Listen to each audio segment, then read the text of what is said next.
এখানে একটা পোস্টার দেওয়া হয়েছে যাতে ছোঁয়াচেনা মানুষের নাম এবং হররাম সিং এর নাম দেওয়া হয়েছে এবং সেখানে লিখেছি চল হররাম সিং।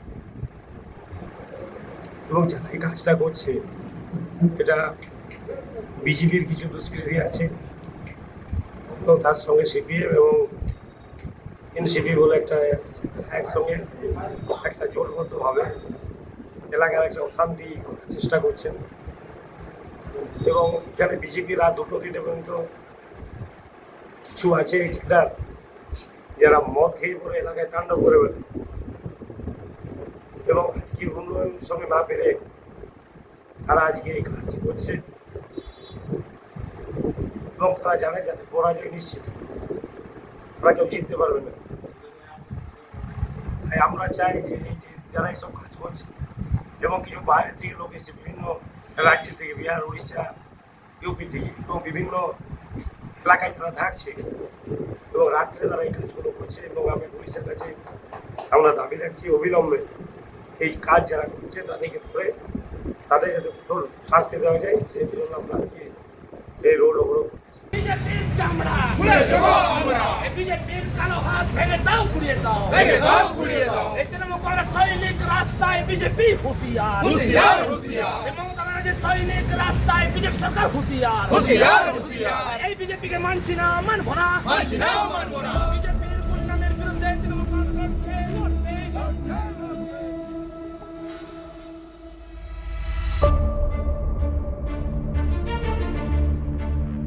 বিজেপি বা ভারতীয় জনতা পার্টি এখন নিজের প্রচারে এতটাই ব্যস্ত যে আপনার কে পোস্টার কীভাবে লাগালো, কে পোস্টার কালিমালিপ্ত করলো, কে দেওয়ালে কী লিখেছে, বিজেপি এসব কাজ কখনো করে না।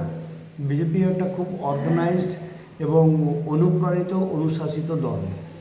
তো দেখুন এবারে টিএমসির যারা গোষ্ঠীদ্বন্দ্বের মধ্যে জড়িয়ে আছেন বা ওনাদের যে বিভিন্ন রকমের গোষ্ঠী আছে তারা এইসব কাজ করে একটা বিভ্রান্তি সৃষ্টি করানোর চেষ্টা করছেন। দেখুন এমনি বিজেপি এইসব যে কাজ কখনো করবে না, আমি যেমন আগেও বলছি এখনও বলছি। আর যেখানে এখানে ঘটনাটা ঘটেছে আমার মনে হয় সেখানে সিসিটিভি ক্যামেরা আছে বা অন্যান্য আপনার লোকজন যাতায়াত করছেন, তারা তো কন্টিনিউয়াসলি হয়তো দেখতেই পাবে যে কারা এই কাজ করছে বা কারা এই কাজ করেছে। আর বীজপুরে এমনিতে শান্ত গ্রাম, বীজপুরে কখনো ঝগড়া ঝামেলা কখনো কিছু হয় না। তো আমার মনে হয় নিজেদের গোষ্ঠীদ্বন্দ্বের ফসলকে অন্যের ঘাড়ে না চাপিয়ে নিজেরাই সেটা নিয়ে একটা তদন্ত শুরু করুক এবং দেখুক যেটা কারা করেছে, তাহলে তারাই প্রকৃত ঘটনাটা বেশি আসবে। অন্যের ঘাড়ে দোষ চাপিয়ে বন্দুক চালানোটা আমার মনে হয় না এটা কোনো ভালো কাজ হবে। ওনাদের প্রচুর গোষ্ঠী আছে, ওনাদের মধ্যে প্রচুর গোষ্ঠী আছে, সেসব গোষ্ঠীর আমার নাম আমি নিতে চাই না। এবারে একে অন্যকে পছন্দ করে না সেটাও একটা কারণ হতে পারে। তারপরে এখানকার জনগণ কী করছে না করছে সেটা ওনারাই বলতে পারবে। কিন্তু আমার মনে হয় না যে বিজেপির কেউ কাজ করবে বা জনগণের মধ্যে থেকে কাজ করবে, সেটা ওনাদের গোষ্ঠীদ্বন্দ্বের ফসল এবং সেটা লাগিয়ে দিয়ে কেউ হয়তো রাজনৈতিক ফায়দা তোলার চেষ্টা করছে।